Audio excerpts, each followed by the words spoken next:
ओम ओम परम चिदाकाश, परम ज्योति, अखंड ज्योति, महाचिदाकाश, स्वयं प्रकाश, संपूर्ण प्रकाश, पूर्ण ब्रह्म, अनंत तेजगण, अनंत चिदगण, परमाकाश, केवल अनंत शुद्ध तेजगण, परमाकाश, अखिल आत्मा, पूर्ण ब्रह्म, परमात्मा, परम चिदाकाश, परम ज्योति, अखंड ज्योति, अनंत पूर्ण परम चिदाकाश, परम शांति, स्वयं सिद्ध, स्वयं प्रकाश, स्वयं पूर्ण, स्वस्वरूप, यही सब कुछ है, इसके सिवा कुछ नहीं है। शून्यभास, अनंत कोटि, महाकल्पो है ही नहीं। महाचिदाकाश, स्वयं प्रकाश, संपूर्ण प्रकाश, महाचिदाकाश ज्योति, अनंत, अखंड, अभेद, महाचिदाकाश ज्योति, महातत्व, महासामान्य, महाचिदाकाश, स्वसंवेद्य, सहज निर्विकल्प, महाचिदाकाश, परम कैवल्य, परम शांति, परम चिदाकाश, अनंत, पूर्ण, निरपेक्ष, सत, अनंत, संपूर्ण, अपरिगी, निर्भ्रांत, निरपेक्ष, वशिष्ठराम निर्वाण पूर्वार्ध 43मो राम।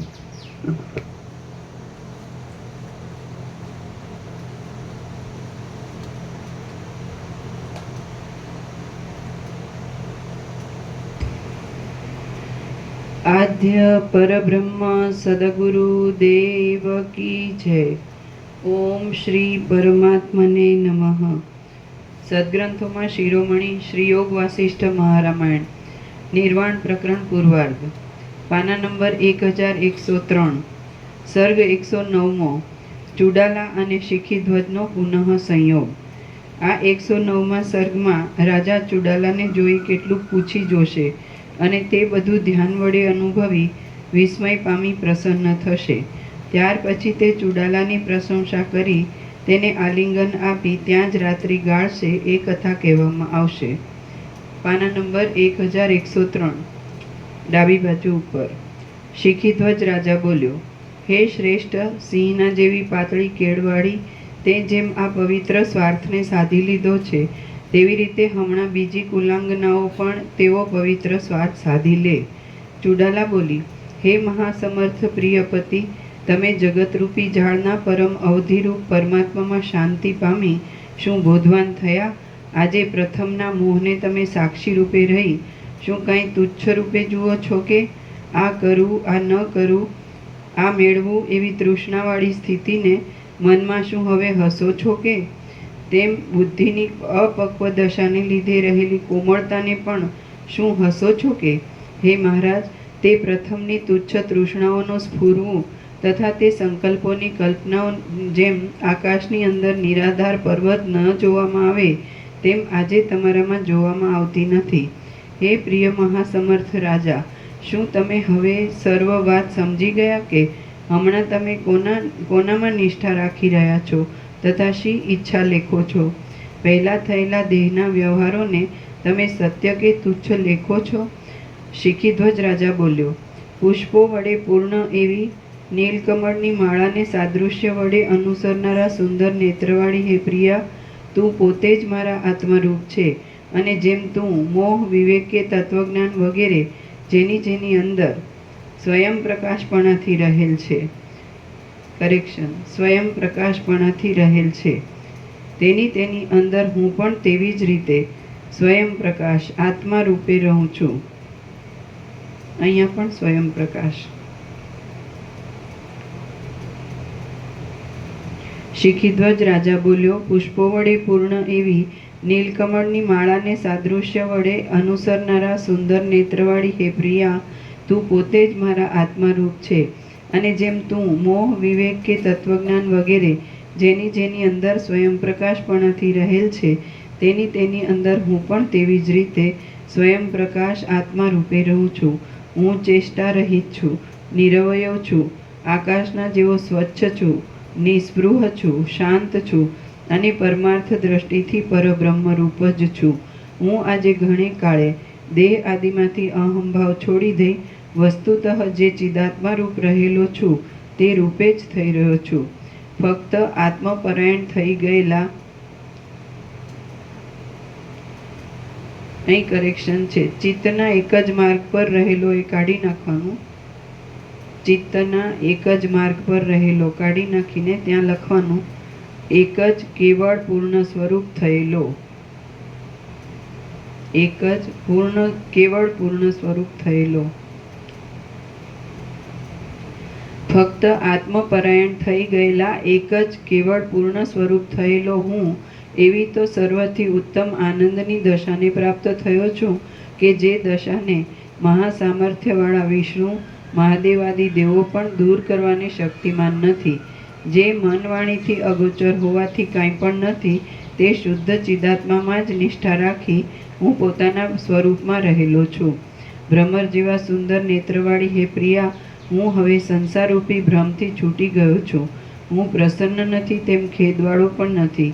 આ દ્રશ્ય કાર્ય વર્ગ હું નથી, તેમજ બીજું તેનું કારણ પણ હું નથી. હું સ્થૂલ નથી તેમ સૂક્ષ્મ પણ નથી, પરંતુ હે સુંદરી, હું સત્ય આત્મતત્વ રૂપ છું. સૂર્ય આદિ તેજોમંડળમાંથી બહાર નીકળેલા અને ભીત ઉપર નહીં પડેલા, માત્ર આકાશમાં જ ફેલાયેલા, જેનો વધારો પણ નથી તેમ જેનો નાશ પણ નથી, તેવા પ્રકાશના જેવો હું છું. હું શાંત છું. જગતની સર્વ વિષમતાને દૂર કરનારી એવી સર્વત્ર સમાનતાને હું ધારણ કરનારો છું અને મન કે લિંગ દેહ વિનાનો થઈ ગયો છું. હું નિર્વાણને પ્રાપ્ત થયો છું. હે પતિવ્રતા, હું સદાકાળ સમાન એક જ સ્થિતિમાં રહેનારો છું. હું જે છું તે છું. બીજું કાંઈ કહેવાને હું શક્તિમાન નથી. હે તરંગના જેવા ચપળ કટાક્ષવાળી રાણી, તું જ મારો ગુરુ છે, માટે હું તને નમન કરું છું. વિશાળ નેત્રોવાળી પ્રિયાની મહેરબાનીથી હું આ સંસાર સાગરને તરી પાર ઉતર્યો છું. 100 વાર ધમણથી અગ્નિમાં ધમેલા સુવર્ણની પેઠે હવે હું ફરીવાર મેલવાળો થઈશ નહીં. હું શાંત, સ્વસ્થ, કોમળ, પોતાના સ્વરૂપની નિષ્ઠામાં જ અત્યંત ઉદ્યોગી, વૈરાગ્યવાન, વાસનારહિત બુદ્ધિવાળો, સર્વને પાર કરી ગયેલો અને આકાશની પેઠે સર્વમાં રહેલો છું. ચુડાલા બોલી, હે મહાધૈર્યવાન, સમર્થ, મહાબુદ્ધિમાન, હૃદય પ્રિય પ્રાણપતિ, જો એમ જ હોય તો હમણાં તમને શી વાતમાં રુચિ થાય છે તે કહો. શિખીધ્વજ રાજા બોલ્યો, અમુક વસ્તુ મારે જોઈએ કે નહીં તે હું જાણતો નથી, તેમ મને કાંઈ રુચિ છે તેમ પણ નથી. હે કોમલાંગી, તું જે પ્રમાણે આચરણ કરે છે તે પ્રમાણે હું તારા વિચાર પ્રમાણે જ કોઈ વખત વ્યુત્થાન કાળમાં જાણું છું. હે પ્રિયા, જે તારા મનમાં આવતું હોય તે સર્વ કોઈ જાતના વિઘ્ન વિના ભલે થાઓ. હું આકાશના જેવો નિર્લેપ હોવાથી કોઈ જાતનો યોગ્ય સંયોગ કરવાનું જાણતો નથી. માટે હે પ્રિયા, તું જે કાંઈ કર્તવ્ય જાણતી હોય તે જ ભલે કર. મણિ જે પ્રમાણે પોતાનામાં પ્રતિબિંબને ધારણ કરે તે પ્રમાણે હું પણ એ તારા કર્તવ્યને જ સારા નરસા આદિ ભાવથી રહિત શુદ્ધ ચિત્ત વડે જે મળ્યું એમાં આનંદ પામી ધારણ કરી લઈશ. હું એ વિશે કાંઈ સ્તુતિ કે નિંદા નથી કરતો, તેથી તારી ઈચ્છા હોય તેમ તું ભલે કર. ચુડાલા બોલી, હે મહાબાહુ, જો એમ જ હોય તો પછી તમે મારો મત સાંભળો. એ મત સાંભળી લઈ. હે જીવનમુક્ત બુદ્ધિવાળા રાજા, એ જ પ્રમાણે તમે આચરણ કરવાને યોગ્ય છો. અજ્ઞાનનો નાશ થવાથી આપણો બંને માની જગ્યાએ બંને અજ્ઞાનનો નાશ થવાથી આપણ બંને સર્વ ઠેકાણે એક જ તત્વ રહેલું છે એવું જાણીએ છીએ અને આપણે નિષ્કામ હોવાથી આકાશની પેઠે નિર્વિકાર તથા નિર્લેપ છીએ. જેવી આપણને રાજ્યાદિકની એષણા ઈચ્છા છે તેવી જ તેની ઉપેક્ષા પણ છે. કૌંસમાં યથાપ્રાપ્ત વર્તવું એ જ આપણે માટે ઉચિત છે. ચક્ષુ આદિ ઇન્દ્રિયો તથા પ્રાણને પોતપોતાના વિષયો તરફથી ખેંચી લેવાથી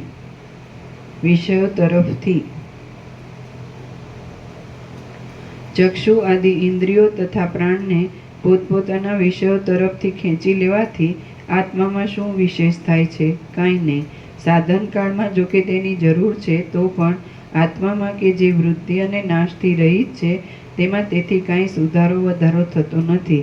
અને સિદ્ધાવસ્થાવાળાને તો સર્વ સમાન જ નિષ્ક્રિય અને અસંગ ચૈતન્યરૂપ થયેલો કયો પુરુષ દેહ ઇન્દ્રિયોમાં અધ્યાસ વડે તે સ્વરૂપને માની લઈ નસીબ પ્રમાણે આવી પડેલા ભોગોનો અનાદર કરે?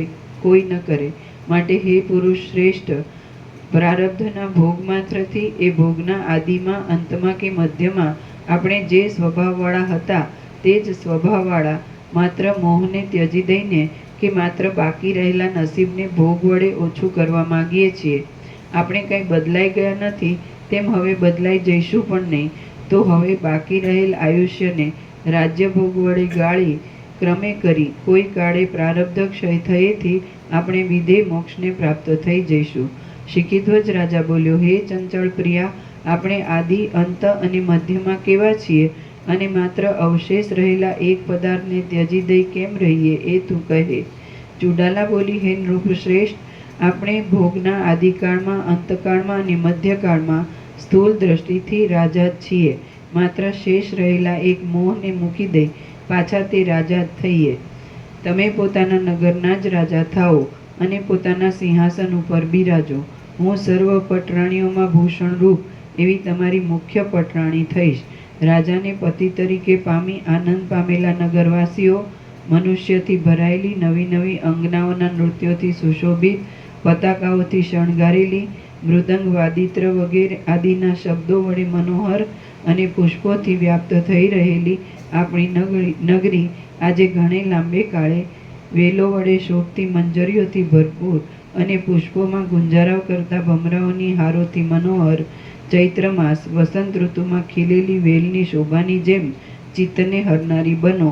વશિષ્ઠ બોલ્યા. જેને ચુડાલાએ એ પ્રમાણે કહ્યું હતું એવો રાજા શિખીધ્વજ હસીને શાંતપણાથી શીતળ રહી નીચે પ્રમાણે ક્ષોભ વગરના મધુર વાક્યો બોલ્યો. શિખીધ્વજ રાજા બોલ્યો, હે વિશાળ નેત્રવાળી પ્રિયા, જો એમ હોય તારે મારી સાથે રહી ભોગ ભોગવવાની ઈચ્છા હોય તો આપણને સ્વર્ગમાં સિદ્ધ લોકોના ભોગની લક્ષ્મી અધીન જ છે. તો પછી આપણે સ્વર્ગમાં શા સારું ન રહીએ? ચુડાલા બોલી, હે રાજા, મારી ભોગોને વિશે ઈચ્છા નથી, તેમ વિભૂતિઓને, અણિમાદિક ઐશ્વર્યને પણ હું ઈચ્છતી નથી. પરંતુ સ્વાભાવિક રીતે જે આવી મળે તેથી કામ ચલાવી લેવું એવી સ્થિતિનો મેં આધાર રાખ્યો છે. મને સ્વર્ગ, રાજ્ય કે કર્મ એ કાંઈ સુખ આપનારા નથી, પણ હું સ્વરૂપમાં રહી જેમ ક્ષોભરહિત થવાય તેમ સ્વસ્થ ચેષ્ટાવાળી થઈ રહી છું. આ સુખ છે અને આ સુખ નથી, દુઃખ છે ઇત્યાદિ દ્વંદ્વનો ક્ષય થઈ જવાથી હું એક સરખી રીતે જ શાંત પરમપદમાં સુખ આવે તેમ સ્થિર થઈ રહી છું. શિખીધ્વજ રાજા બોલ્યો, હે વિશાળ નેત્રવાળી, હર્ષ, શોક અને રાગ દ્વેષ આદિથી રહિત અને સમાનતાવાળી બુદ્ધિ વડે તે આ યોગ્ય જ વાત કહી છે. આપણને રાજ્ય મળે કે ન મળે તેની સાથે કંઈ લેવા દેવા નથી. સુખ દુઃખની ભાવિ દશાથી થતી ચિંતાને છોડી દઈ મત્સર રહિત થઈ અને સ્વસ્થનું અવલંબન કરી આપણે સ્વસ્વરૂપમાં જ રહીએ. એ પ્રમાણે મહામનોહર એ બંને પૂર્વ દંપતીનો કથાઓનો આલાપ થતો હતો. તેટલામાં ઘણો ખરો દિવસ જતો રહેવાથી થોડો જ દિવસ બાકી રહ્યો. પછી કાર્યોમાં મહાકુશળ અને રતિસુખ માટે ઉત્કંઠાવાળા હોવા છતાં પણ અંદર વાસના નહીં હોવાને લીધે ઉત્કંઠા વિનાના એ ઉત્તમ દંપતીએ ત્યાંથી ઉઠી યથાપ્રાપ્ત દિવસ કૃત્ય, સાયં, સંધ્યા આદિ કર્યું. સ્વર્ગની સિદ્ધિઓનો અનાદર કરી પૂર્ણ ચિત્તવાળા એ બંને જણા ત્યાં રહ્યા અને એક જ શયનમાં એ બંને જીવનમુક્ત દંપતીની એ રાત્રિ આતુરતાવાળી તે મનોહર ચેષ્ટાઓથી જતી રહી. પોતાની મેળે જ પરસ્પર અનુભવ થવાથી સિદ્ધ થયેલ ભોગ અને મોક્ષ એ બંનેના સુખનું પ્રણયના વાક્યો અને વિલાસો સહિત વર્ણન કરનારા ઉત્તમ અને વિવેકી એ બંને દંપતીની બુદ્ધિને વધારતી એ રાત્રિ ઘણી લાંબી હોવા છતાં એક મુહૂર્તની પેઠે જરાવારમાં જ જતી જ રહી. શ્રી યોગ વાસિષ્ઠ મહારામાયણમાં નિર્વાણ પ્રકરણના પૂર્વાર્ધનો ચુડાલા પ્રકટીકરણ નામનો સર્ગ 109મો સમાપ્ત. સર્ગ 110મો શિખીધ્વજનું રાજ્ય અને ચુડાલાની વિદેહ મુક્તિ. આ 110મા સર્ગમાં શિખીધ્વજ રાજા અને ચુડાલા રાણી એ બંને સંકલ્પ માત્રથી થયેલા સૈન્યને સાથે લઈ પોતાના શહેરમાં જશે અને ત્યાં ઘણા કાળ સુધી રાજ્ય કરી પછી વિદેહ મુક્ત થશે એ વાત કહેવામાં આવશે. વસિષ્ઠ બોલ્યા, ત્યાર પછી કેમ જાણે સંપુટમાંથી કોઈ જગતનો પ્રકાશ આપનારો મણિ બહાર નીકળ્યો હોય તેમ ભગવાન સૂર્યનારાયણ અંધકાર રહિત આકાશમાં જ્યારે ઉદય પામી પ્રકાશી રહ્યા હતા અને આજુબાજુમાં રાતા થઈ ગયેલા મનુષ્યોના નેત્રોની પેઠે કમળ સમૂહ ખીલતો હતો તથા લોકો જેમ પોતપોતાના વ્યવહારોમાં લાગી ગયા તેમ સૂર્યનારાયણના કિરણો પણ જ્યારે ચો તરફ ફેલાયા ત્યારે એ બંને સુંદર દંપતી ઉઠી સંધ્યા આદિ સઘળો નિત્યક્રમ કરી લઈ સુવર્ણની ગુફાની અંદર કોમળ અને લીલા પત્રના બનાવેલા આસન ઉપર બેઠા. પછી મનોહર ચુડાલા ત્યાંથી ઊભી થઈ પોતાની પાસે રહેલા 7 સમુદ્રના જળથી ભરેલા કુંભને રાજ્યાભિષેક કરવા માટે કલ્પ્યો અને તે મંગળ કુંભ વડે પૂર્વ દિશા તરફ મુખ રાખી રહેલા પોતાના પતિનો એકાંતમાં એ પત્ની ચુડાલાએ પોતાના રાજ્ય ઉપર અભિષેક કર્યો. કોમળ અંગવાળી અને દેવતાના જેવી રૂપમતી ચુડાલાએ સંકલ્પ માત્ર વડે પ્રાપ્ત થયેલા સુવર્ણના સિંહાસન ઉપર બેઠેલા અને અભિષેક કરાયેલા રાજાને કહ્યું કે હે પ્રિય પતિ, કેવળ ઋષિઓને યોગ્ય આ શાંત તેજને હવે છોડી દઈ 8 લોકપાલોના તેજને આપ ધારણ કરવા યોગ્ય છો. ચુડાલાના કહેવાથી મનમાં શિખીધ્વજ રાજા, ભલે હું તેમ જ કરું છું એમ બોલતા તે શિખીધ્વજ મહારાજાપણાને પ્રાપ્ત થયો. પછી પ્રતિહારીના સ્થાનમાં રહેલી માનવતી ચુડાલાને આજે હું તને દેવીના સ્થાનમાં અભિષેક કરી મુખ્ય પટરાણી બનાવું છું એમ કહી તળાવમાં સ્નાન કરાવી મહારાણી પટરાણીના પદ ઉપર તેનો અભિષેક કરી રાજાએ પોતાની પ્રિયાને કહ્યું કે હે કમળપત્રના જેવા સુંદર નેત્રવાળી પ્રિયા, તું યોગ સિદ્ધિ વડે સત્ય સંકલ્પ હોવાથી ક્ષણ માત્રમાં તારા સંકલ્પથી ઉત્પન્ન થયેલા આભૂષણ, અલંકાર, શસ્ત્ર, અસ્ત્ર આદિ મહાવૈભવવાળા જબરા સૈન્યને ભેગું કરવાને તું યોગ્ય છે. એ પ્રમાણે પોતાના પ્રિય પતિના વચન સાંભળી સ્ત્રીઓમાં શ્રેષ્ઠ ચુડાલાએ જેમ વર્ષા ઋતુ મેઘને ઉત્પન્ન કરે તેમ અનેક યોદ્ધાવાળા સૈન્યને સંકલ્પ વડે ઉત્પન્ન કર્યું. ઘોડાઓ અને હાથીઓથી ઘેરાયેલું, પતાકાઓ વડે આકાશને ભરી દેતું, વનભૂમિમાં બધે પથરાયેલું, મૃદંગ, વાદિત્ર આદિના શબ્દો વડે પર્વતની ગુફામાં અંદરના ગહન ભાગમાં પ્રતિધ્વનિ પડછંદાને ઉત્પન્ન કરતું, મુકુટમાં રહેલા રત્નોના મોટા પ્રકાશથી અંધકારરૂપી પડદાને ખસેડી નાખનાર એ સૈન્ય તે બંનેએ જોયું અને તેની અંદર રાજા અને રાણી એ બંને દંપતીએ બીજા રાજાઓના મંડળ વડે વીંટાયેલા અને આનંદ પામેલા સામંતોએ રક્ષા કરાયેલા ઉત્તમ ગંધદ્વીપ ઉપર સવારી કરી. ગંધદ્વીપની નીચે ટાંચ છે. જે હાથીના મદનો ગંધ બીજા હાથીઓ સહન ન કરી શકે તે ગંધદ્વીપ અથવા ગંધગજ કહેવાય છે. ગંધદ્વીપ ઉપર સવારી કરી.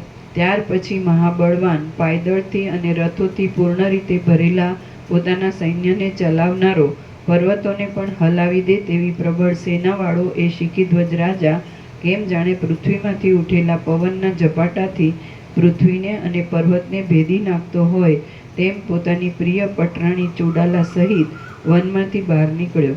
મહેન્દ્રાચળથી ચાલેલો એ રાજા રસ્તામાં પર્વતોને, દેશોને, ગામડાને અને જંગલોને જોતો જોતો તથા પોતાની પ્રિયાને પોતાના પ્રથમના તે દેશો સાથે થયેલા સર્વ વૃત્તાંતને જણાવતો થોડા વખતમાં જ સ્વર્ગના જેવી મહારમણીય પોતાની નગરી પાસે આવી પહોંચ્યો.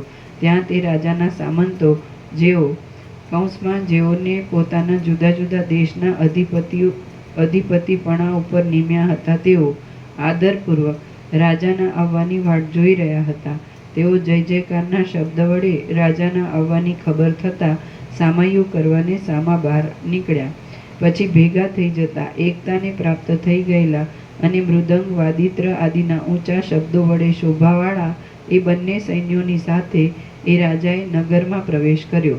શહેરની સ્ત્રીઓએ અક્ષત અને પુષ્પાંજલિઓથી વધાવેલો રાજા એક પછી બીજા એમ એકબીજાની શોભાથી ચડિયાતા લાગતા બજારને જોતો જોતો પતાકા અને ધજાઓથી સુશોભિત, મોતીઓના ચોક પૂરવાથી મોતીઓના સમૂહ વડે મનોહર, નૃત્ય કરતી તથા ગાયન કરતી વારાંગનાઓથી રમણીય અને કૈલાસની પેઠે પોતાના સ્થાનમાં જ અચળ થઈ રહેલા પોતાના ગૃહમાં એટલે દરબારગઢમાં પેઠો. એ દરબારગઢમાં રાજાને યોગ્ય દહીં, દૂર્વા, અક્ષત, શંખ, વીણા, છત્ર, ચામર આદિ અનેક જાતના મંગળ પદાર્થો રાખવામાં આવ્યા હતા. ત્યાં જઈ નમ્રતાવાળા સર્વ કારભારી મંડળ વગેરેનું તેણે સારી રીતે સન્માન કર્યું. 7 દિવસ સુધી રાજાએ પોતાના શહેરમાં અત્યંત મોટો ઉત્સવ કર્યો અને પોતે અંતઃપુરમાં રહી પોતાના રાજકાર્યો કર્યા. હે રામચંદ્રજી, એ રાજા 10,000 વર્ષ સુધી ભૂતળમાં રાજ્ય કરી ચુડાલાની સાથે જ દેહ ધારણથી વિરામ પામ્યો. કૌંસમાં વિદેહ મુક્તિના સુખને પ્રાપ્ત થયો. હે રામચંદ્રજી, એ રીતે દેહ આદિમાં જેને દોષ દ્રષ્ટિ છે તેને લીધે સ્નેહ રહિત એ મહાબુદ્ધિશાળી રાજા સ્નેહ વિનાના તેલ વગરના દીવાની પેઠે દેહનો ત્યાગ કરી પુનર્જન્મ નહીં થવા માટે નિર્વાણને પામી ગયો. 10,000 વર્ષ સુધી સમદ્રષ્ટિપણાથી ચુડાલા સહિત પોતાના રાજ્યમાં સ્મરણ કરી તે નિર્વાણ પદને પામ્યો, વિદેહ મુક્ત થયો. ભયથી અને ખેદથી રહિત થઈ ગયેલા અભિમાન અને મત્સર વિનાના પ્રકૃત પ્રસંગ પ્રાપ્ત સ્વાભાવિક કાર્યોને આચરનારા, ભોગવી લીધેલા ભોગો વિશે વિરક્ત બુદ્ધિવાળા એ આર્ય રાજાએ સર્વમાં સમાન બુદ્ધિ રાખી જ્ઞાન વડે મૃત્યુને જીતી લઈ 10,000 વર્ષ સુધી એક છત્રે રાજ્ય કર્યું. ઘણા લાંબા કાળ સુધી સર્વ રાજાઓના શિરોમણી રૂપે રહી પૃથ્વીમાં અનેક ભોગોને ભોગવી ઘણા લાંબા કાળ સુધી સર્વ રાજાઓના શિરોમણી રૂપે રહી પૃથ્વીમાં અનેક ભોગોને ભોગવી લઈ કેવળ સત્તા માત્ર રૂપે બાકી રહેલો એ રાજા જરા મરણથી રહિત એવા પરમ પદને પ્રાપ્ત થઈ ગયો. હે રામચંદ્રજી, એવી જ રીતે તમે પણ પ્રારબ્ધ યોગે આવી પડેલા ચાલુ વ્યવહારોને નિભાવી શોક રહિતપણાથી સમાધિમાં રહો કિંવા પોતાની મેળે જ બળાત્કારથી ચિત્તને રોકી ભોગ અને મોક્ષ આદિની લક્ષ્મીનો સાક્ષી રૂપે અનુભવ કરીને સ્વસ્થ થાઓ. શ્રી યોગ વાસિષ્ઠ મહારામાયણમાં નિર્વાણ પ્રકરણના પૂર્વાર્ધનો ચુડાલા સ્પર્શ રૂપ દર્શન નામનો સર્ગ 110મો સમાપ્ત.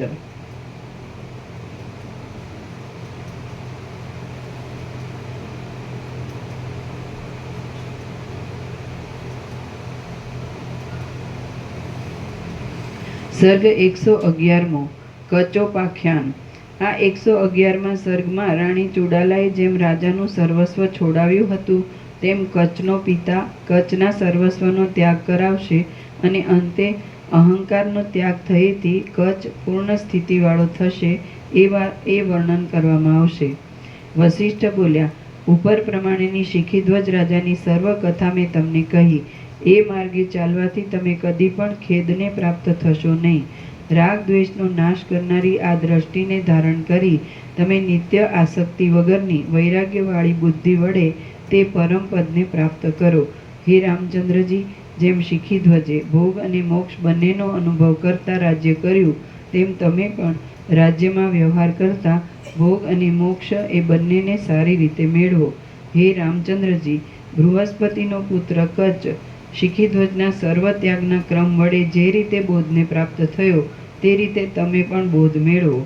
રામ બોલ્યા, હે મહારાજ, મહાસમર્થ ઐશ્વર્યવાળા બૃહસ્પતિનો કચ્છ જે રીતે જ્ઞાનને પ્રાપ્ત થયો તે વાત સંક્ષેપથી મને કહો. વસિષ્ઠ બોલ્યા, હે મહારાજા રામચંદ્રજી, પોતાની વિદ્યાથી અત્યંત શોભતા દેવતાઓના ગુરુ બૃહસ્પતિનો પુત્ર કચ્છ શિખીધ્વજ રાજાની પેઠે જ પરમ બોધને પ્રાપ્ત થયો હતો એ કથા તમે સાંભળો. યૌવનની શરૂઆતમાં સંસારને તરી જવાને ઈચ્છનાર શબ્દ અને તેના અર્થને સમજી શકે તેવા કચ્છે બૃહસ્પતિને નીચે પ્રમાણે કહ્યું. કચ્છ બોલ્યો, હે સર્વધર્મને જાણનારા ભગવાન, હે મહારાજ, જીવરૂપ વાસનામય તંતુ વડે બંધાયેલો મનુષ્ય આ સંસારરૂપી પાંજરામાંથી શી રીતે બહાર નીકળી શકે એ આપ કહો. બૃહસ્પતિ બોલ્યા, હે પુત્ર, જો સાચા વૈરાગ્યથી સર્વસ્વનો ત્યાગ કરવામાં આવે તો પણ જેને ચિત્તમાં ખેદ થાય નહીં તે આ સંસાર સાગરને તરી જાય છે. વશિષ્ઠ બોલ્યા, એ પ્રમાણે પિતાના પરમ પવિત્ર વચન સાંભળી કચ્છ સર્વનો ત્યાગ કરી એકાંત વનમાં ચાલ્યો ગયો. બૃહસ્પતિને તેના જવાથી કશો શોક થયો નહીં, કેમ કે મહાન પુરુષો સંયોગ અને વિયોગના સંબંધમાં મેરુના જેવું દ્રઢ અને મોટું મન રાખનારા હર્ષ શોક રહિત હોય છે.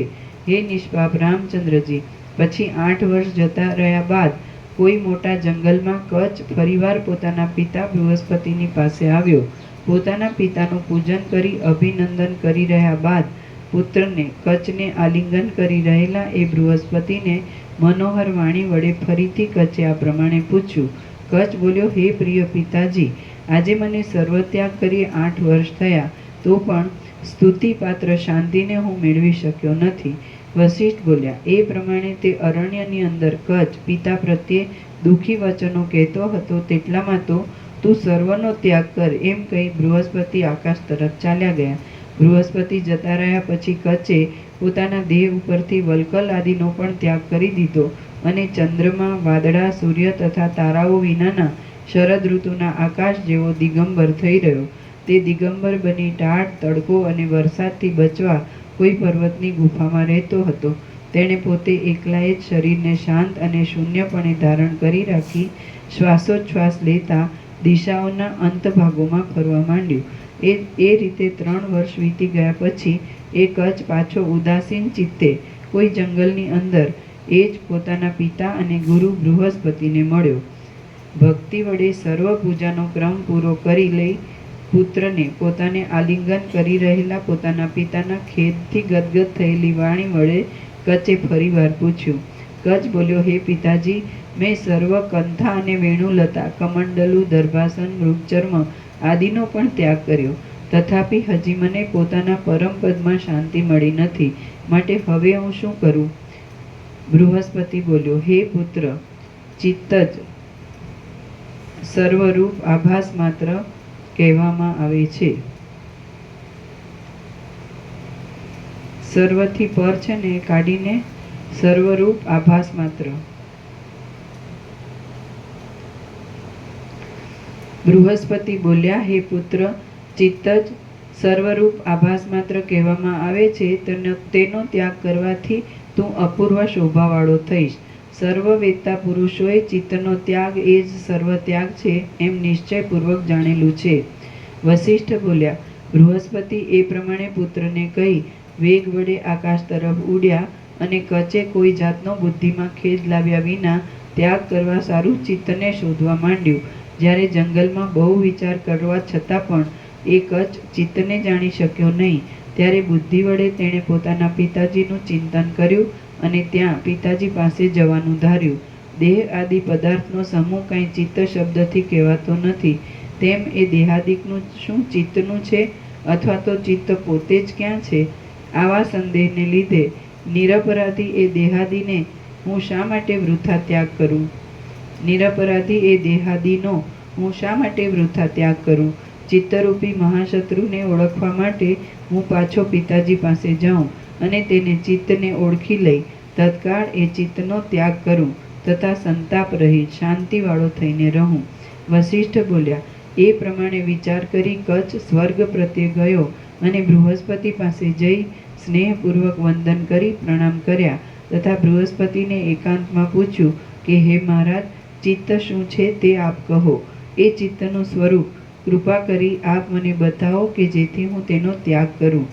બૃહસ્પતિ બોલ્યા, ચિત્તના સ્વરૂપને જાણનારા વિવેકી પુરુષો પોતાના અહંકારને જ ચિત્ત કહે છે. મનુષ્યની અંદર હું એવો જે ભાવ રહ્યો છે તે અહંકાર જ ચિત્ત કહેવાય છે. કચ્છ બોલ્યો, હે મહાબુદ્ધિમાન પિતા, હે 33 કરોડ દેવ સમૂહના ગુરુ મહારાજ, અહંકાર જ ચિત્ત એમ શી રીતે છે તે આપ મને કહો. હું એમ માનું છું કે એ ચિત્તનો ત્યાગ થવો બહુ દુષ્કર છે, અને તે સિદ્ધ થતો નથી. હે યોગીઓમાં શ્રેષ્ઠ પિતાજી, એ ચિત્તનો શી રીતે ત્યાગ કરી શકાય? બૃહસ્પતિ બોલ્યા, પુષ્પને તોડવા કરતાં અને નેત્રને મીંચવા કરતાં પણ અહંકારનો ત્યાગ બહુ જ સહેલો છે. તેમાં જરા પણ કલેશ નથી. હે પુત્ર, જે રીતે એ સિદ્ધ થાય છે તે હું કહું છું તે તું શ્રવણ કર.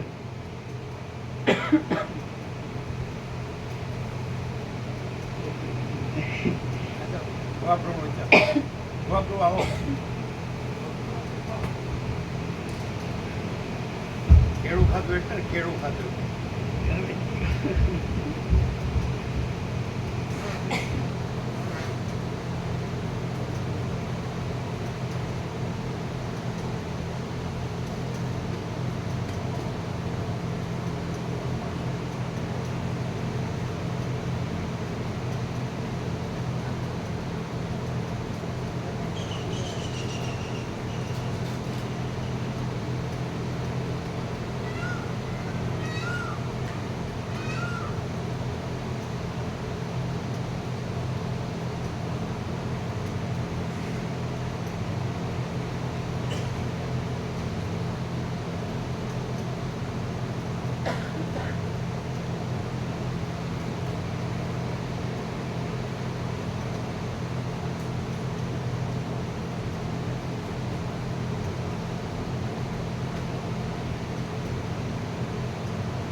બૃહસ્પતિ બોલ્યા, પુષ્પને તોડવા કરતાં અને નેત્રને મીંચવા કરતાં પણ અહંકારનો ત્યાગ બહુ સહેલો છે. તેમાં જરા પણ કલેશ નથી. હે પુત્ર, જે રીતે એ સિદ્ધ થાય છે તે હું કહું છું તે તું શ્રવણ કર. જે વસ્તુ માત્ર અજ્ઞાનથી જ સિદ્ધ હોય તે જ્ઞાન થયાથી નાશ પામી જાય છે. હે પુત્ર, ખરી વસ્તુનો વિચાર કરતાં મિથ્યા થયેલા બ્રહ્મની જેમ અહંકાર જ નથી, અને તે મિથ્યા છતાં બાળકે કલ્પી લીધેલા વેતાલની પેઠે કેમ જાણે સત્ય હોય તેમ અજ્ઞાનીની દ્રષ્ટિમાં થઈ રહ્યો છે. જેમ રજ્જુમાં સર્પપણું અને ઝાંઝવાના જળમાં જળની બુદ્ધિ માત્ર મિથ્યા આભાસ રૂપે સ્ફુરે છે, તેમ અહંકાર પણ માત્ર મિથ્યા આભાસ રૂપે સ્ફુરે છે. જેમ ચંદ્રમાં દ્વિત્વ બેપણું મિથ્યા છતાં ભ્રાંતિથી ભાસે છે, તેમ અહંકાર પણ માત્ર ભ્રાંતિ વડે સ્ફુરે છે. તે સત્ય નથી. તેમ સદસત, સાચો અને ખોટો બંને વિરુદ્ધ ધર્મવાળો પણ નથી, અને પ્રતીતિમાં આવતો હોવાથી સસલાના શૃંગની જેમ સાવ અસત છે એમ પણ કહી શકાતું નથી. કેવળ અનાદિ અનંત સર્વને સાક્ષી રૂપે જાણનાર, આકાશથી પણ અતિ નિર્મળ, જેની અંદર કોઈ પણ જાતનો મેલ રહ્યો નથી એવું શુદ્ધ, સર્વ મનુષ્યોમાં સર્વ ઠેકાણે રહેલ, સર્વને પ્રકાશ આપનાર એક ચૈતન્ય માત્ર બ્રહ્મ જ છે. અને એક તેજ જેમ સમુદ્રના ચંચળ તરંગોમાં જળ જ તરંગ રૂપે જોવામાં આવે તેમ સર્વરૂપે જોવામાં આવે છે. તેમાં વળી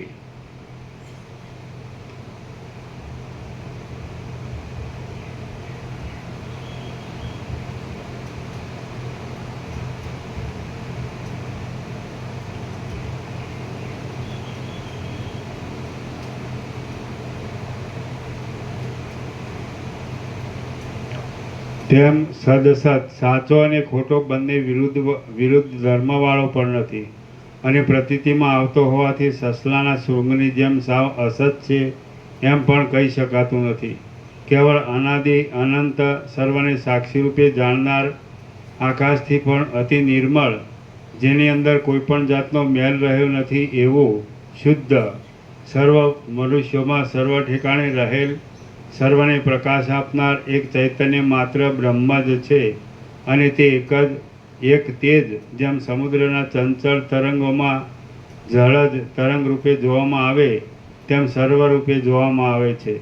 તેમાં વળી અહંકાર કેવો તથા ક્યાંથી અને શી રીતે ઉત્પન્ન થયો? જળમાં કયે ઠેકાણે સૂકી ધૂળનો ઢગલો ઉત્પન્ન થયો? અગ્નિથી કયે ઠેકાણે જળની ઉત્પત્તિ થઈ? એ રીતે અસંભવિત હોવાથી અહંકાર ઉત્પન્ન જ નથી થયો. માટે હે પ્રિય પુત્ર, આ દેહાદિક કે જે પિતા વગેરેમાંથી ઉત્પન્ન થયેલ છે તે હું છું એવી પરિમિત નાના આકારવાળી તુચ્છ અને દિશા તથા કાળ એ બંને વડે વૃદ્ધિ અને નાશ આદિ વિકારને પ્રાપ્ત થનારી ખોટી ભ્રાંતિને તું ત્યજી દે. દિશા કાળ આદિ વડે જેને મર્યાદા નથી એવા અનંત સ્વચ્છ નિત્ય પ્રકાશ સર્વવ્યાપી વ્યવહાર દ્રષ્ટિથી સર્વ પદાર્થોને રૂપે ભાસતું અને પરમાર્થ દ્રષ્ટિએ જોતા માત્ર અદ્વૈત સ્વરૂપ નિર્મળ એક કેવળ ચૈતન્યરૂપ બ્રહ્મ સ્વરૂપ જ તું છે. જેમ સર્વ દિશાઓ તરફ રહેલા ફળ પુષ્પ અને પત્ર એ સર્વનો કારણરૂપ અને સારરૂપ તો તેની અંદર રહેલો રસ જ છે, તેમ તું જ આ સર્વ જગતના કારણરૂપે અને સારરૂપે સર્વની અંદર સદાકાળ રહેલ છે અને અત્યંત નિર્મળ અનંત ચિદાત્મા રૂપ છે. એક જ તું કે જે એક અખંડ અદ્વૈત અને સત્ય આત્મા સ્વરૂપ છે તેને આ દેહાદિક હું છું એવી મર્યાદાવાળો નિશ્ચય વળી કેવો હોય? ન જ હોવો જોઈએ. શ્રી યોગવાસિત મહારામાયણમાં નિર્વાણ પ્રકરણના પૂર્વાર્ધનો કચ્છ પ્રબોધ નામનો સર્ગ 111મો સમાપ્ત.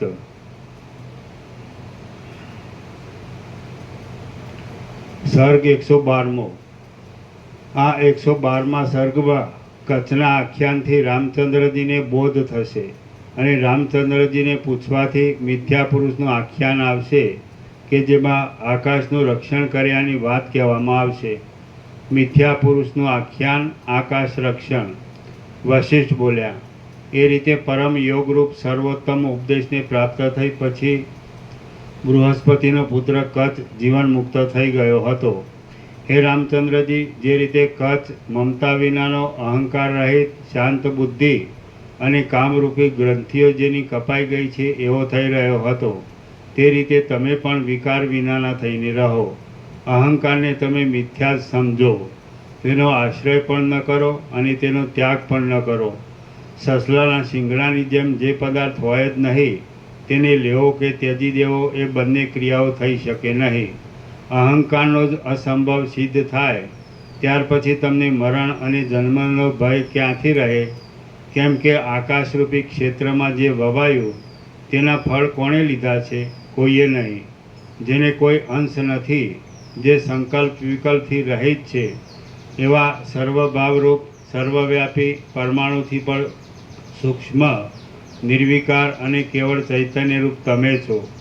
જેમ જળમાં તરંગાદી જળરૂપ છતાં ભિન્ન રૂપે જોવામાં આવે છે અને સુવર્ણમાં બાજુબંધ આદિ દાગીના સુવર્ણરૂપ જ હોવા છતાં જુદે રૂપે ભાસે છે, તેમ તમે પણ અહંકારની ભાવનાને લીધે જ વસ્તુતઃ બ્રહ્મરૂપ છતાં બીજી રીતે જગતરૂપે ભાસો છો.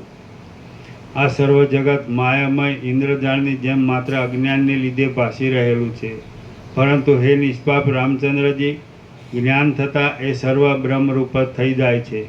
કાર્યરૂપે દ્વૈત બુદ્ધિનો અને કારણરૂપે એકત્વ બુદ્ધિનો ત્યાગ કરી તેથી બાકી રહેલ અને બંનેમાં વ્યાપ્ત કેવળ સત્તારૂપ આત્મામાં તમે સ્થિર રહી સુખી થાઓ. મિથ્યા પુરુષની જેમ તમે વ્યર્થ દુઃખી થાઓ નહીં. આ સંસાર સંબંધની માયા અતિ દુષ્પાર છે અને અજ્ઞાનને લીધે ચિત્તમાં દ્રઢ રીતે ચોંટી બેઠેલ છે. તે શરદ ઋતુથી જેમ ઝાકળ નાશ પામી જાય તેમ જ્ઞાન થતાં નાશ પામી જાય છે. રામ બોલ્યા, જેમ વૃષ્ટિ નહીં થવાથી શંકાથી ભયભીત થયેલો ચાતક દૈવયોગથી સારી રીતે વૃષ્ટિ થતાં તૃપ્ત થઈ જાય, તેમ હું આપના આ જ્ઞાનામૃતથી અંદર પરમ તૃપ્તિને પ્રાપ્ત થયો છું. કેમ જાણે અમૃત વડે સિંચાયેલો હોઉં તેમ હું અંદર શીતળતાને પામ્યો છું અને નિરૂપમ હિરણ્યગર્ભ આદિની સર્વ સમૃદ્ધિઓની પણ ઉપર નિરતિશય પરમાનંદમાં રહ્યો છું. જેમ તરસ્યો ચંદ્રને જોવાને આતુર ચકોર પક્ષી ચંદ્રના કિરણોનું પાન કરતાં તૃપ્તિ પામતો નથી, તેમ આપ જે ઉત્તમ વચનો બોલો છો તે સાંભળવામાં હું તૃપ્તિને પ્રાપ્ત થતો નથી. હે સમર્થ મહારાજ, જો કે આપના ઉપદેશામૃતથી હું તૃપ્ત છું તો પણ નીચેનો પ્રશ્ન હું આપને પૂછું છું. કેમ કે ગમે તેવો તૃપ્ત હોય તો પણ કયો પુરુષ પોતે કોઈ વખત ઉપભોગમાં નહીં લીધેલા પાસે પડેલા અમૃતરૂપી આસવને ન પીએ, સર્વ પીએ. એ મુનિઓમાં શ્રેષ્ઠ મહારાજ, આપે જે મિથ્યા પુરુષ એવા નામથી કહ્યું તે શું છે કે જે મિથ્યા પુરુષે વસ્તુને અવસ્તુરૂપ અને અવસ્તુરૂપ આ જગતને વસ્તુરૂપ બનાવી દીધું, તે આપ મને શીઘ્ર કહો. વશિષ્ઠ બોલ્યા, હે રામચંદ્રજી, મિથ્યા પુરુષનો બોધ થવા માટે એક નીચેની સુંદર કથા હું તમને કહું છું કે જે તત્વવેત્તાઓને હસાવે તેવી છે, તે તમે સાંભળો. હે મહાબાહુ રામચંદ્રજી, બાળકના જેવી કોમળ બુદ્ધિ વડે મૂઢ અને કેવળ અજ્ઞાનથી જ વીંટાઈ રહેલો કોઈ એક જાણે કે માયાના યંત્રથી બનાવ્યો ન હોય તેવો એક પુરુષ છે.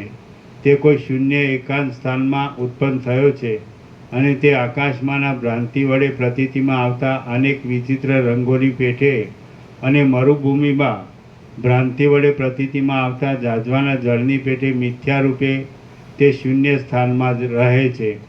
એ ઠેકાણે મિથ્યા પુરુષ વિના બીજું કશું છે નહીં, અને જે કાંઈ છે તે મિથ્યા પુરુષથી જુદું ન હોવાથી તે રૂપ જ છે, તથા જે કાંઈ એ જુદું દેખે છે તે પોતાના રૂપ જ છતાં ભ્રાંતિ વડે મિથ્યા આભાસ રૂપે જ છે.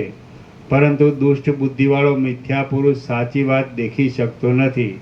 એ મિથ્યા પુરુષ જ્યારે મોટો થયો ત્યારે તેને હું આકાશનો છું, આકાશરૂપ છું, અને આકાશ મારું છે, તેથી એ આકાશની કોઈ ઉપાધિ વડે બાંધી લઈ હું રક્ષા કરું, એવો એણે પાકો નિશ્ચય કર્યો.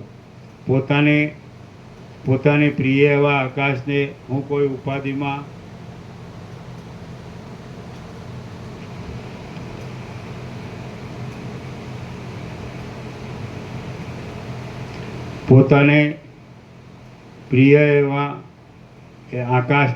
કોઈ ઉપાધિમાં ઘટ મઠાદિકમાં સ્થાપન કરી પોતાની મેળે તેની આદરથી રક્ષા કરું, એમ વિચાર કરી એ મિથ્યા પુરુષે આકાશની રક્ષા કરવા માટે એક ઘર બનાવ્યું, અને તેની અંદરના ભાગમાં મેં આકાશની રક્ષા કરી છે, તથા આટલું આકાશ મારું છે એવું તેણે અભિમાન બાંધ્યું. હે રામચંદ્રજી, પછી તે ઘરના આકાશથી જ એ સંતુષ્ટ થયો હતો. પરંતુ જેમ શરદ ઋતુ બેસતા વરસાદ નાશ પામી જાય અને પવન વડે જેમ તરંગ નાશ પામી જાય, તેમ કાળે કરીને તે મિથ્યા પુરુષનું એ ઘર પડી ગયું. એ ઘરના આકાશ, તું નષ્ટ થઈ ગયું, તું ક્ષણવારમાં ક્યાં જતું રહ્યું? મહાખેદની વાત છે કે તું સ્વચ્છ છતાં ભગ્ન થઈ ગયું. આ રીતે એ આકાશનો તેણે શોક કરવા માંડ્યો. એ રીતે અનેક પ્રકારે શોક કરી એ દુષ્ટ બુદ્ધિવાળા અજ્ઞાનીએ ફરી તે જ ઠેકાણે આકાશની રક્ષા કરવા માટે કૂવો બનાવ્યો, અને એ કૂવાના આકાશમાં તે મારું છે એવી મમતા વડે બંધાઈ તેની રક્ષા કરવા લાગ્યો. પછી સમય જતાં તેનો એ કૂવો પણ ધૂળ માટી આદિથી પુરાઈ નાશ પામ્યો. ત્યારે એ મિથ્યા પુરુષ શોકમાં ડૂબી ગયો. કૂવાના આકાશ માટે ઘણો શોક કરી તેણે તરત એક કુંભ ગઢો બનાવ્યો, અને તે ગઢાનું આકાશ મારું છે એવી મમતા વડે બંધાઈ તેની રક્ષા કરવામાં સાવચેત રહી, તેથી જ મન વડે પરમ સુખને તે પ્રાપ્ત થયો. હે રામચંદ્રજી, કાળે તેના એ કુંભનો પણ નાશ કરી દીધો, કેમ કે દુર્ભાગી પુરુષ જે દિશા તરફ જાય તે દિશામાં પોતાના દુર્ભાગ્યના યોગથી નાશને દુર્દશાને પ્રાપ્ત થાય છે.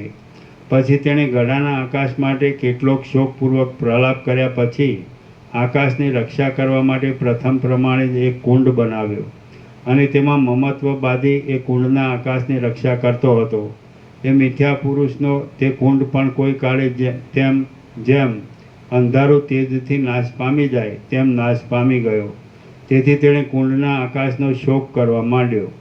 કુંડના આકાશનો શોક કરી રહ્યા પછી આકાશની રક્ષાને માટે તેણે ચારે દિશાઓમાં સભાના આકારના ઘરોવાળું એક મોટું સભાગૃહ બનાવ્યું, અને તે સભા મંડપની રક્ષા કરવામાં પોતાનું મન પરોવી તે રૂપે જાણે ન થયો હોય તેમ તે રહેતો હતો.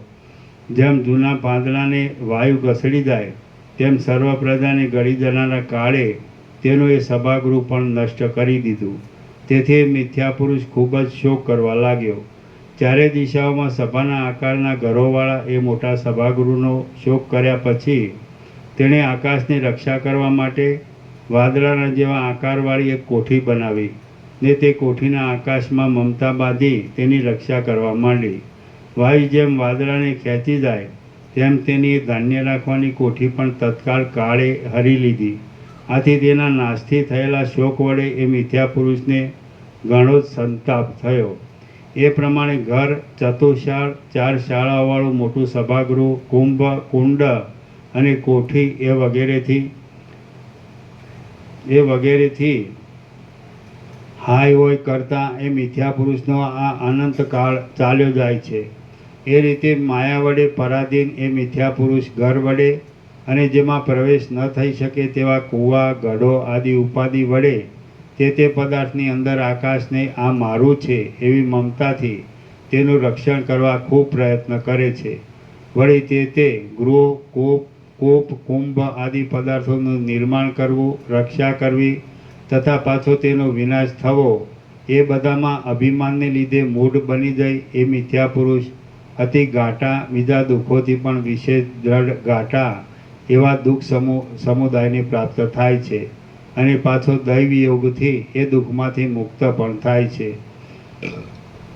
શ્રી યોગ વાસિષ્ઠ મહારામાયણમાં નિર્વાણ પ્રકરણના પૂર્વાર્ધનો આકાશ રક્ષણ નામનો સર્ગ 112મો સમાપ્ત. સર્ગ 113મો. આ 113મા સર્ગમાં મિથ્યા પુરુષ આદિ શબ્દોના અર્થ તથા આખ્યાયિકાનું તાત્પર્ય સ્ફુટ કહી બતાવશે. મિથ્યા પુરુષના આખ્યાનનું તાત્પર્ય. રામ બોલ્યા, હે મહાસમર્થ મહારાજ, આપે મિથ્યા પુરુષના પ્રસંગથી જે માયા પુરુષ કહ્યો તે શા અભિપ્રાયથી કહ્યો અને આકાશનું રક્ષણ કહ્યું તે પણ શા અભિપ્રાયથી કહ્યું તે કહો. વશિષ્ઠ બોલ્યા, હે રામચંદ્રજી, જે મેં તમને હમણાં કથા કહી તે મિથ્યા પુરુષનું વૃત્તાંત બરાબર રીતે હું તમને સ્પષ્ટ કરી બતાવું છું.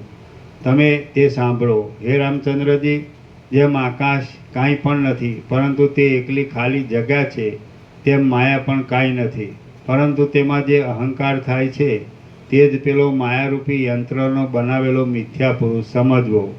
હે સુશીલ રામચંદ્રજી, માયારૂપી આકાશની અંદર આ સર્વ જગત રહેલું છે. તે જગત સંસારના આરંભમાં અંત વિનાનું જુઠ્ઠું અને ખાલી કલ્પેલું જાણો. એ માયાકાશની અંદર અધિષ્ઠાન રૂપે દુર્લક્ષ રીતે અને દુઃખ વડે માંડ જાણી શકાય તે રીતે બ્રહ્મ જ રહેલું હોય છે.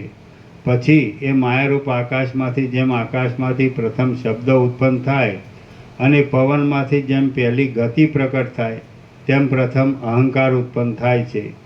એ અહંકાર અનાત્મા છતાં આત્મારૂપે બની જઈ આકાશની અંદર વૃદ્ધિ પામી અનેક જાતની કલ્પનાઓ વડે સારું નરસું આદિ કલ્પી લે છે અને પછી પોતે જ કલ્પી લીધેલ હું એવા પોતાના નામ વડે ઈષ્ટ એટલે ઈચ્છેલી વસ્તુને મેળવવા અને અનિષ્ટ એટલે અપ્રિય વસ્તુ દૂર કરવા તે યત્ન કરે છે.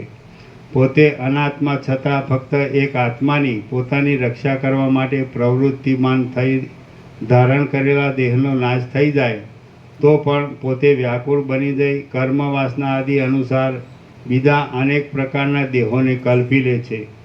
એ અહંકાર જ માયા પુરુષ અને મિથ્યા પુરુષ એ બંને નામથી કહેવામાં આવ્યો છે.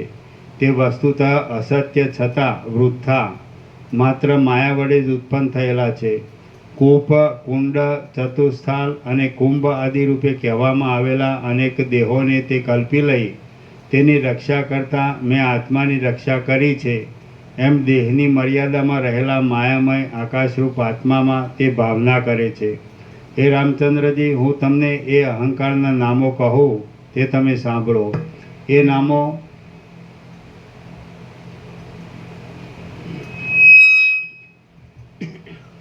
હવે આપણે ઇન્નેટ કહીએ છીએ અહીંથી, ઇન્નેટ અહીંથી પ્રકાશ તો પહેલેથી જ આપણા ઇન્નેટ પહેલેથી છે, આપણા મૂળથી જેમ કહેવાય.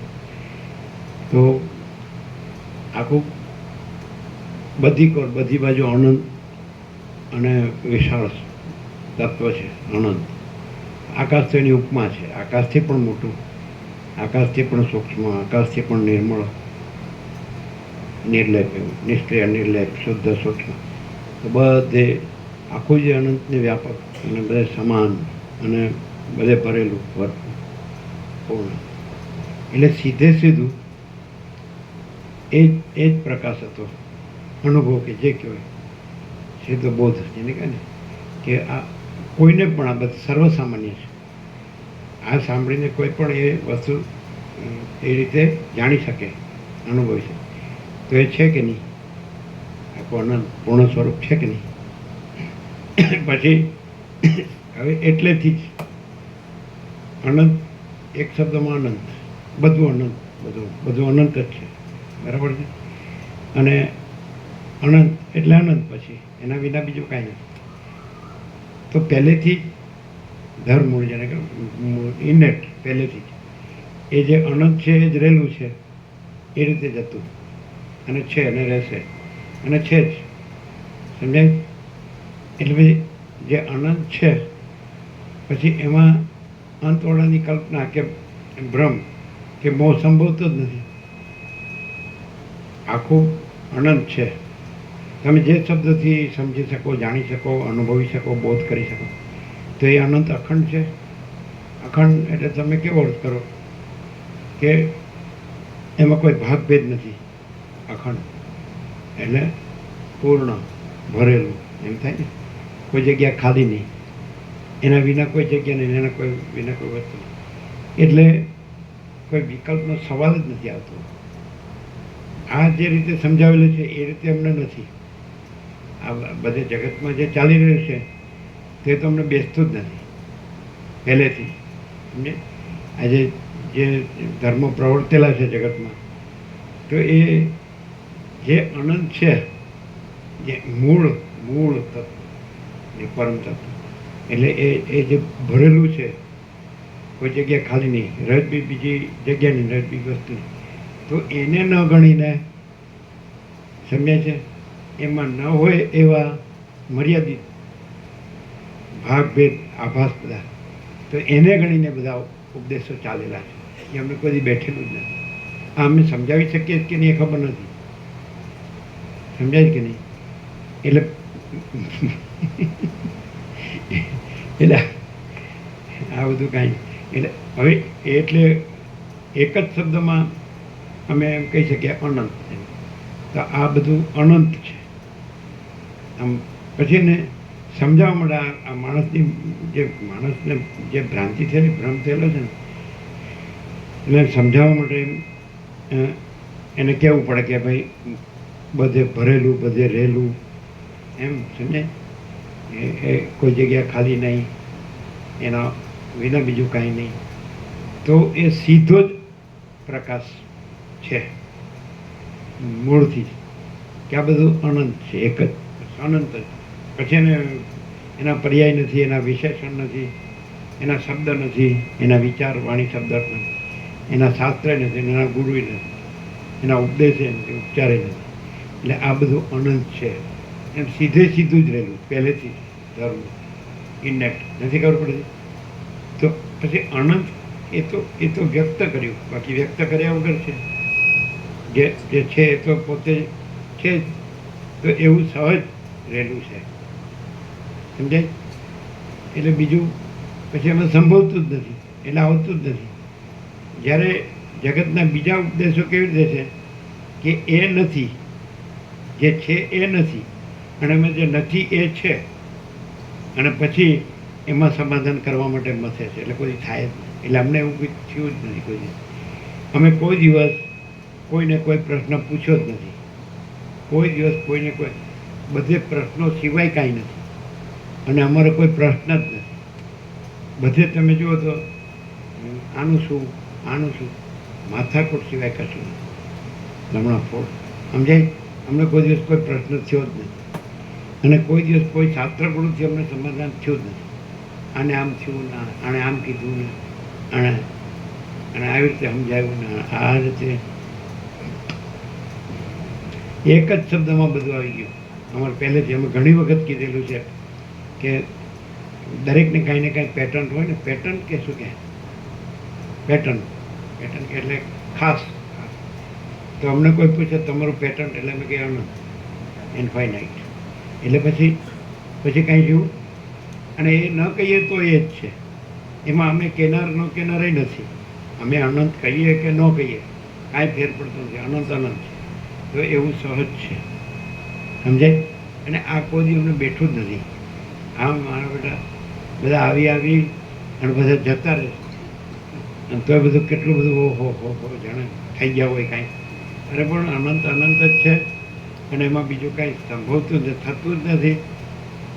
તમારી ભાષામાં એને અખંડ કહેશું કે એટલે મેં નિત્ય ને અખંડ એટલે સર્વત્ર સદા ભરેલું રહેલું એવું ને. એમાં કાંઈ ઉત્પન્ન થતું નથી, ચાલતું નથી, નાશ પામતું નથી, કંઈ બદલાતું નથી, ફેર પડતું નથી, એવું જ ને. એ જે છે તે છે, જો હે સો હે. તો એટલું બધું સહજ છે કે એમને એમ થાય આ હું આ બધું માંડ્યું છે, કેવું પણ સમજાય. એટલે હવે તમે એમ કહો તો પછી આ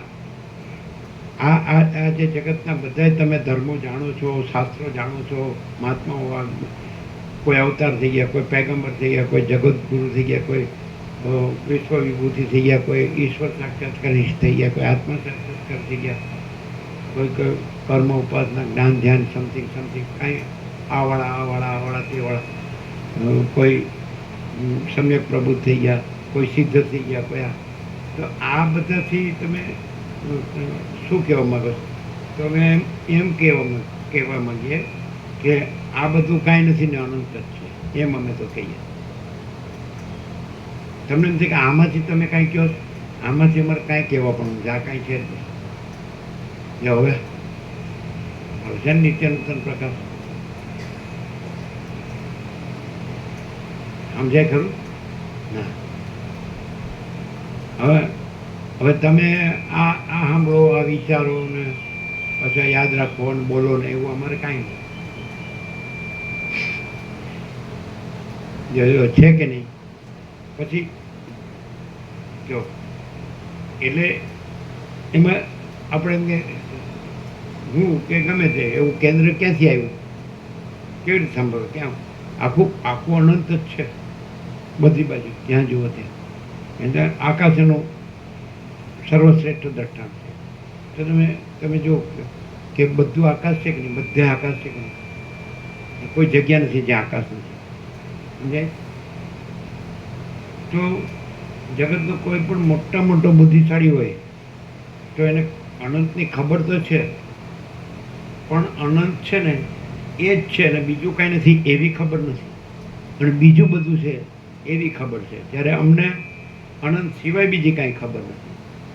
અમે એક્સપ્રેસ કરી શકીએ કે નહીં એ ખબર નથી, અમે વ્યક્ત બરોબર કરી શકીએ કે નહીં ખબર.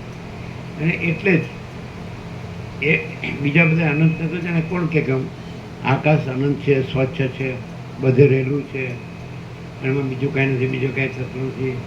તો કોણ નથી જાણતું? પણ નથી જાણતું.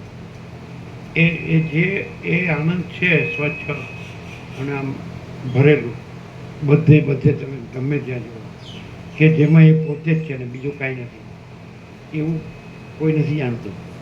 અને એ નથી, અને એમાં ન હોય એવું બીજું બધું છે, અને એનું કાંઈક આપણે સારું કરવાનું છે એમ બધા કરે છે. એ બતાડો, બધા ઉપદેશો તપાસો એ રીતે છે કે નહીં, અહીં કોઈ ઉપદેશ જ નહીં. સમજાય ખરું?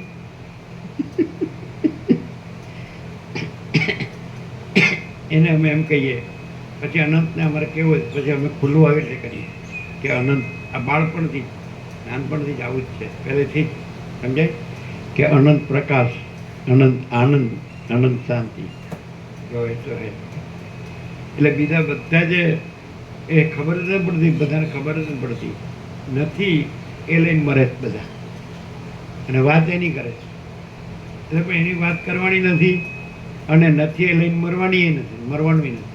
કાંઈ તો એની વાતે નથી, એ તો છે એની વાતે નથી, અને નથી એ લઈને મરવાનું નથી. તમે જોઈ લો, તપાસ કરો, બરોબર એવું ખબર પડશે કે એવું છે કે નહીં. અને તમે જો બીજે બધે તમે જુઓ તો એ છે એની વાત કરવાની, અને નથી એ લઈને મરવાનું. અને તમે બે જુઓ કે નથી એની વાત કરવાની એ નથી અને નથી એ લઈને મરવાનું નથી. તમે જુઓ, તપાસ કરો, પહેલેથી તપાસ કરો. તો તમે બધા આવી ગયા છો ને, તમે આવ્યા તો તપાસ કરો.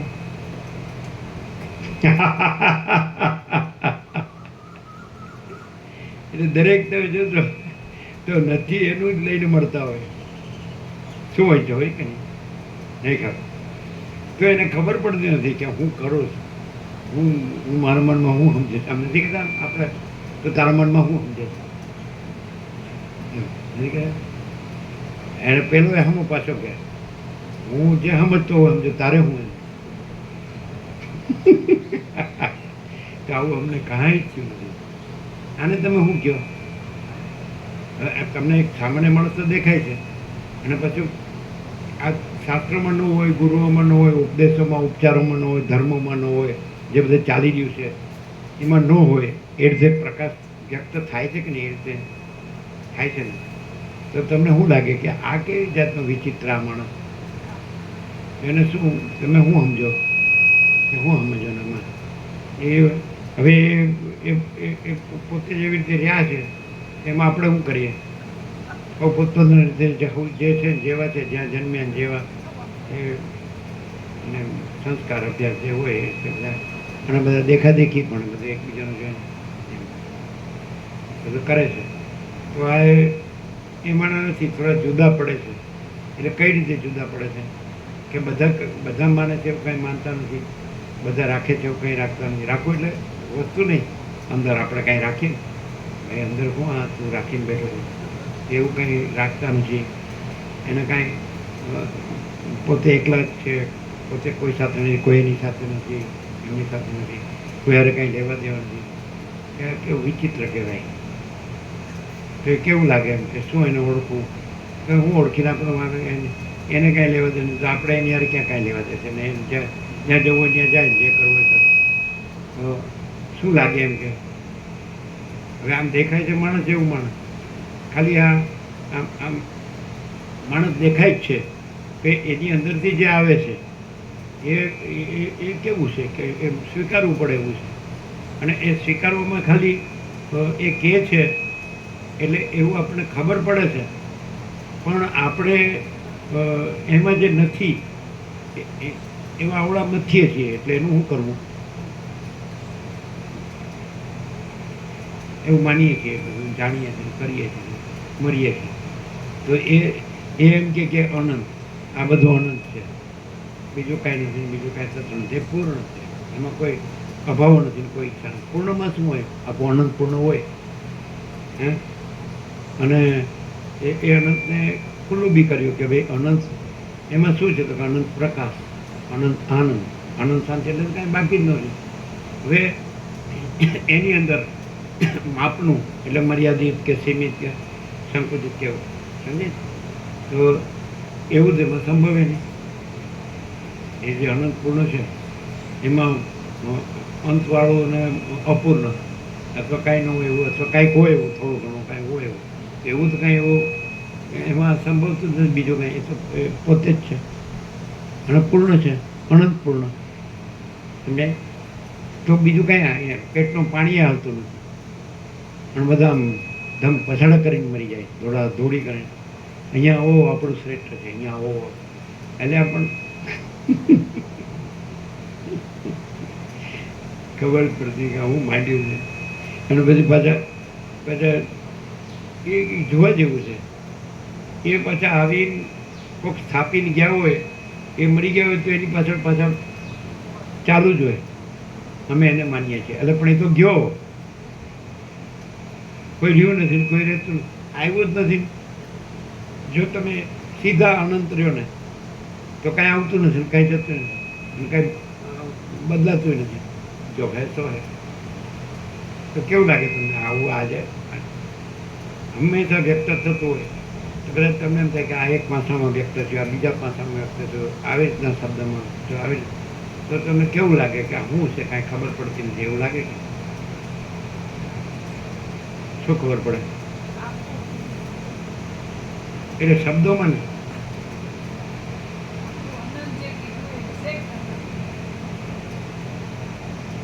બધા સમજતા હોય એવું લાગે તો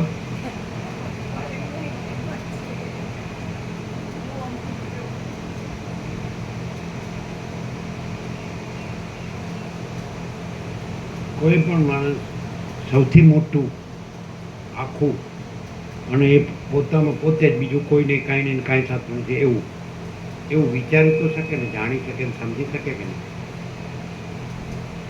પણ એટલે સુધી જ રહે કે નહીં સમજવા સુધી જ રહે પછી કરવામાં એ જે રહ્યું છે સૌથી મોટું સર્વશ્રેષ્ઠ સર્વોપરી અને જેને એમ કહેવાય કે એ બધે બધું એ અનંત જ છે કોઈ જગ્યા ખાલી નહીં ભરેલું સમાન અને આમ એમાં બીજું કાંઈ નહીં બીજું કાંઈ થતું નથી જો એમાં એ જ રહ્યું છે તો અહીં એમાં એ જ રહ્યું છે એવું છે કે નહીં તો બે દેખાય છે ને એ પણ વ્યક્ત થાય છે અને આ પણ દેખાય છે તો એનું સમાધાન શું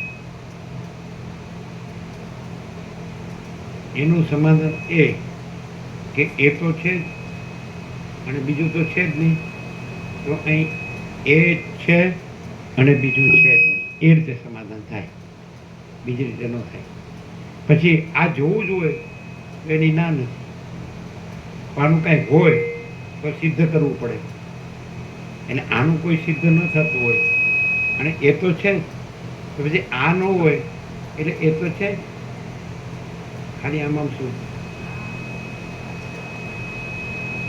શું શું શું ઊંઘ આવે હા તો શું સમજ્યા હવે અનંત જ છે બરાબર અને આ દેખાય છે તો સમાધાન શું આ દેખાય છે અનંત જ છે અને અનંત સિવાય અનંતમાં બીજું કંઈ છે નહીં તો આ જે દેખાય છે તો એ દેખાય છે નથી અને અનંત જ છે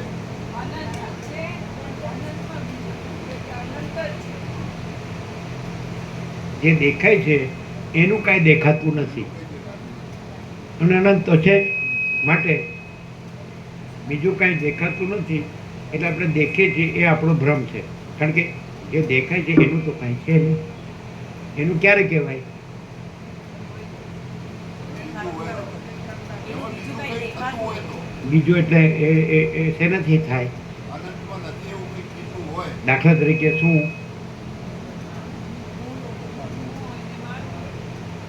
બધાને સાચું લાગે છે ને અનંતની એ ખબર પડે છે પણ એ ખબર પૂરતી જ ખબર છે અને હું પાકું છે અભ્રમ પૂર્ણ દવા તો એવું અહીં સિદ્ધ કરો તો જે માગો એ આપી દઈએ અનંત નથી એવું તો કોઈ સિદ્ધ કરવાનો પ્રશ્ન રહેતો જ નથી પણ હુંનું એ જે હું કીધું કાંઈ નથી એવું તો એ ક્યારે સિદ્ધ દેખાય છે અને છતાંય નથી એ કેવી રીતે અનંત તો છે અને એમાં બીજું કાંઈ નથી ને બીજું કાંઈ થતું નથી તો એ તો અનંત વ્યાપક એ તો અવૈયક્તિક સાર્વત્રિક અચ્છા પછી હવે દેખાય છે છતાંય નથી એ કેવી રીતે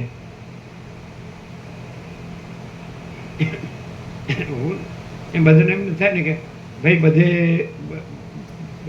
બધાને હું એવું થાય છે એવું રહે છે તો એને કેમ ન હોય એ નહીં હોય તો એ નથી અને અનંત જ છે અહીંયા અનંત જ છે અને દેખાય છે તો એમાંય બધાની જેમ હું હોય હું ગમે તો એ નથી એ કેવી રીતે દેખાય છે છતાં એ નથી અને અનંત તો છે અનંત જ છે અનંત તો અનંત જ છે એને એમાં બીજું કશું છે જ નહીં એટલે કોઈ સાપેક્ષતા છે જ નહીં તો આ દેખાય છે વારંવાર કહેવાય છે એનું સમાધાન શું કોઈ દિવસ કોઈ પ્રશ્ન થયો નથી અને કોઈ દિવસ કોઈને પ્રશ્ન પૂછ્યો નથી અને કાંઈ જાણ્યું નથી કે ભાઈ આનું શું ને આનું શું હવે આ દેખાય છે એનું સમાધાન શું હવે અનંત છે એ તો કોમન એ તો સાર્વત્રિક છે અનંત વ્યાપક અને અવૈયક્તિક સાર્વત્રિક એ તો છે પણ દેખાય છે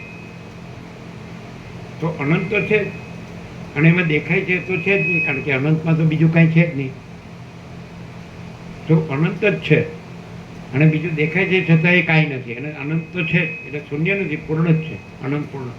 તો એ દેખાય છે એ કાંઈ નથી, એ કેવી રીતે?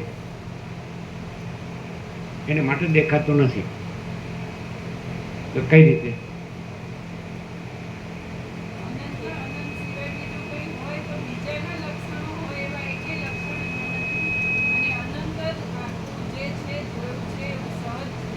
એ તો સર્વત્ર છે. ન સમજાતું ને, ન સમજાય, ગૂંચવાડો થાય જ ને. તો અનંત છે એટલે પતિ ક્યાં? પૂર્ણ વિરામ, અનંત જ છે. પછી આ દેખાય છે એનું શું?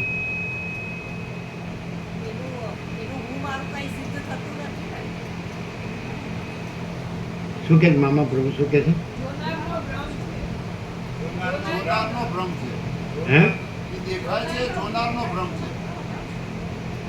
એ તો એ એમ કહી શકે કે તમે મને જુઓ છો એ તમારો ભ્રમ છે, હું અનંત જ છું, બધાય કહી શકે.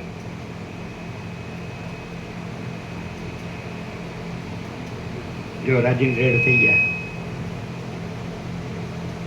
નથી ક્લિયર થતું,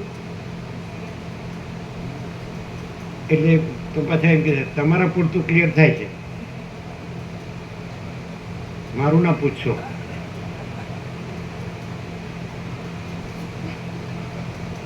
તો આ ઇનેટ છે, અનંત ઇનેટ, એટલે આનું ઇનેટ નહીં, નથી એનું ઇનેટ નહીં, છે એ ઇનેટ, અનંત ઇનેટ. ઇનેટ એટલે શું? અંદરથી મૂળ પોતે, અનંત પોતે. તો અનંત પોતે ઇનેટ છે, તો એવું જ છે. તો જે બીજાને એમ દેખાય કે આનો આવિર્ભાવ કે તિરુભાઈ ઉત્પત્તિ કે એટલે પ્રાકટ્ય, પછી એનું ચાલવું અને પછી લય પામવું, એવું દેખાય છે, એવું અહીંયા અનંત છે અને બીજું નથી, એટલે દેખાય છે એ ખરેખર નથી એમ, અને અનંત જ છે, એવું થાય ને. તો કયા મૂળ મુખ્ય લક્ષણથી એમ કહો કે અહીંયા ભલે ગમે તે દેખાતું એ કાંઈ નથી અને અનંત જ છે, એમ તો એ અવૈયક્તિક સાર્વત્રિક છે, સર્વત્ર છે, છતાં એ જ અનંત છે અને બીજું કાંઈ નથી. એ મૂળ મુખ્ય કયા લક્ષણથી એમ?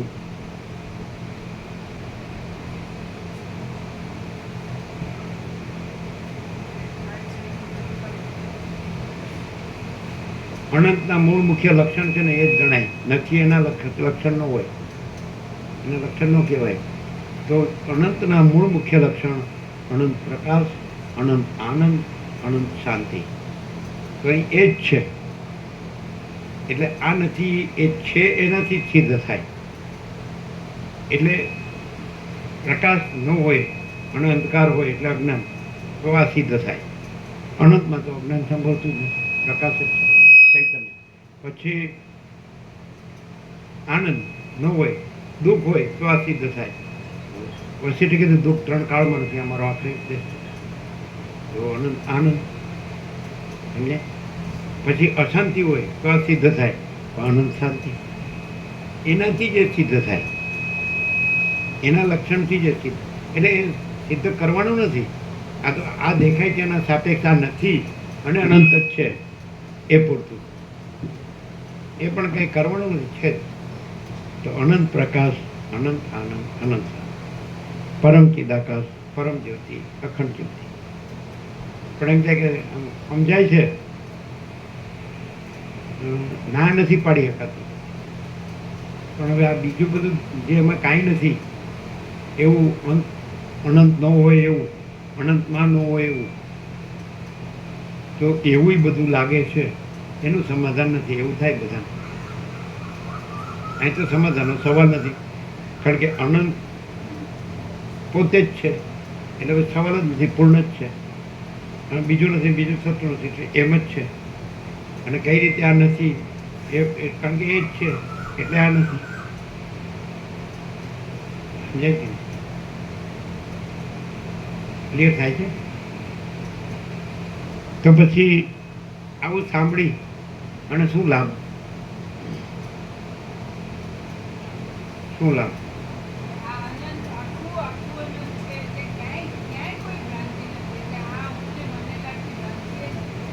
શું શું શું?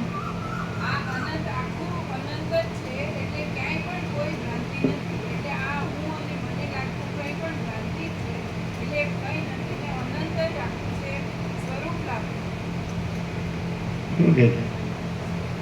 સંભળાય છે?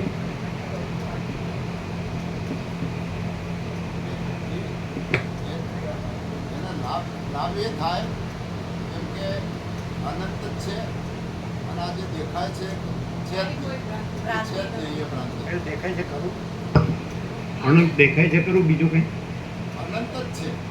તો પછી દેખાય છે આ દેખાય ને એટલે આ દેખાય એ અનંતમાં એવી જગ્યા છે? લાભ શું થાય એની વાત. લાભ